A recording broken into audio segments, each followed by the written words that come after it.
Milí přátelé, máte před sebou poslední část našeho 4dílného výletu nad regionem, který všichni důvěrně známe pod názvem Zahrada Čech. Opustíme dramaticky utvářenou krajinu rozkládající se severně od Litoměřic a podíváme se, jak to vypadá na dolním toku řeky Ohře. Stejně jako v první části, i teď začínáme svůj výlet u Litoměřic. Naproti nímž se na levém břehu rozkládají mlékojedy, které do historie vstoupily v roce 1352 pod jménem Mlékovice. Pomalu proplouváme k soutoku Labe z Ohří a pak dál proti proudu Ohře nad místa, která žijí běžným současným životem, ale přesto mají temnou minulost a dodnes žalují a vypovídají smutná svědectví o utrpení 10 000 nevinných lidí. Terezín. Založen byl v 18. století jako vojenské pevnostní město. Za druhé světové války se však stal internačním táborem židovského obyvatelstva a přestupní stanicí na cestě do vyhlazovacích táborů. Původní vojenské vězení za městem pak gestapo přeměnilo na policejní vězení pro politické odpůrce nacistického režimu. Některé části pevnosti jsou dnes expozicemi památníku Terezína. V bývalé terezínské škole najdete muzeum geta s hlavní expozicí historie města jako židovského geta.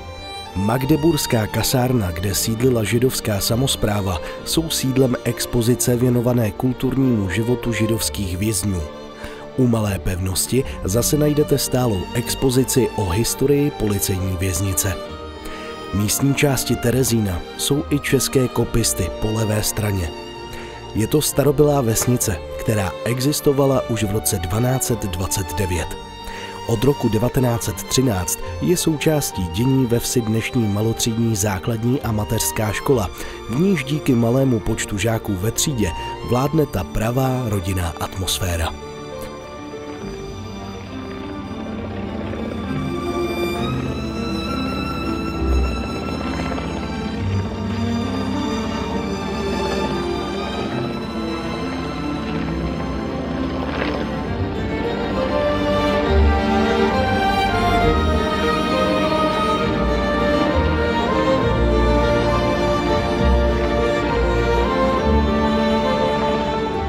Odmítajíc upravené říční koryto, klikatí se krajinou Stará Ohře a vytváří půvabné krajinné scenérie.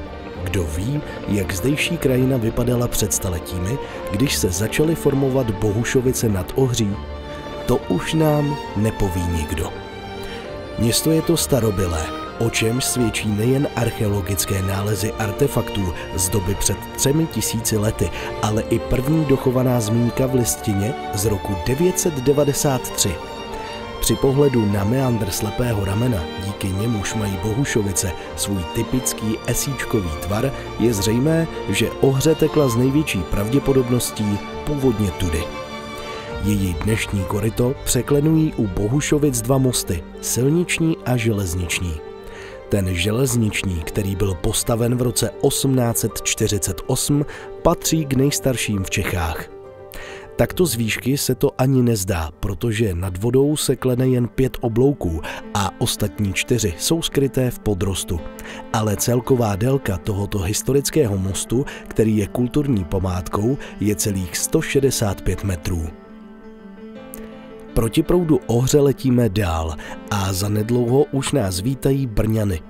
Jak si jistě všímáte, kol dokola, kam až oko dohlédne, se rozkládají úrodná pole. Aby ne, vždyť jsme stále v Polabí, přestože řeka Ohře je blíž než Labe. Ohře a její ramena jsou zároveň hotovým rájem pro rybáře a cesta vedoucí podél řeky zase vábí k příjemným výšťkám na kole. Velké oblibě se těší i zdejší sportovní areál s navazující odpočinkovou zónou, která vznikla v prostoru mezi brňanským zámečkem a Ohří. Pole, nad nimiž letíme, vypadají v celku jednotvárně. Ovšem jen do té doby, než spatříte nenadálý zlom, jakousi vlnu, která působivě a doslova nečekaně rozbila celistvost polí. A za tou vlnou se objevil Rochov. Dějiny této starobylé obce jsou známy od roku 1219, kdy 2 zdejší statky daroval vladyka Troch na Brozanech augustiánskému klášteru u svatého Tomáše na pražské Malé Straně. Obec je to spíše maličká, ale o to přívětivěji z výšky působí. Stejně jako zemědělská krajina v jejím okolí, jejíž klid narušuje jen provoz na dálnici D8. Nechme tuto frekventovanou dopravní tepnu, ať si žije svým životem. Nás čekají jiná místa a jiné scenérie. Například Brozany nad Ohří. Věděli jste, že lidé tady žili už v době kamenné? Ano, už primitivní obydlí těchto našich dávných prapředků se stala základem pro městys, který se nám dnes představuje. Přestože ve starých listinách jsou Brozany zmíněny až v roce 1216, podrobnější pohled na architekturu kostela svatého Gotharda by vám naznačil, že zde stojí možná i o století déle. A je docela možné, že i panské sídlo, na němž byla v 15. století postavena brozanská tvrz, tady stálo už v té době. Z Brozan je to, co by kamenem dohodil, do Doksan, které už jsou sice součástí sousedního správního obvodu, ale určitě sem rádi nahlédnete. A jestli jste pozorní, určitě poznáte horu nezaměnitelné podoby – Bájný Hříb. Stejně jako si zcela jistě s potěšením prohlédnete zajímavé utváření zdejší krajiny, která je přírodním parkem Dolní Poohří. A znovu jsme se stočili vstříc špičatým kopcům Českého středohoří. Také máte ten pocit, že vás přitahují jako magnet? Nezapomeňte se ale zároveň rozhlížet kolem sebe.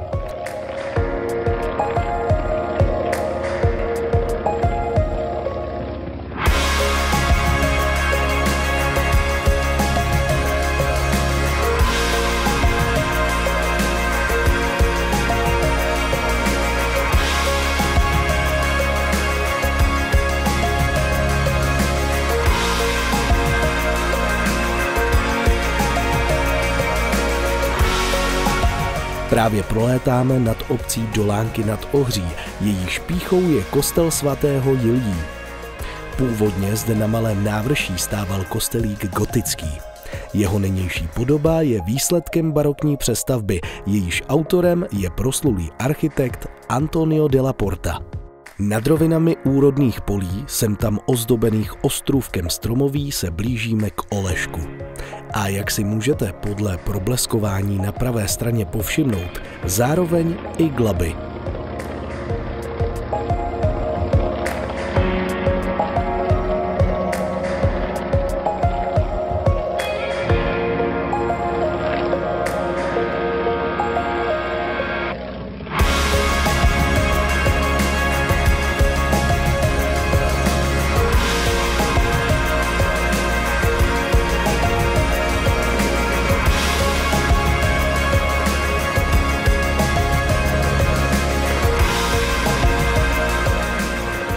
Ještě jedno přehoupnutí přes zalesněné návrší, které se snad ani návrším nazvat nedá, když uvážíme, že nejvyšší bod dosahuje nadmořské výšky pouhých 211 metrů.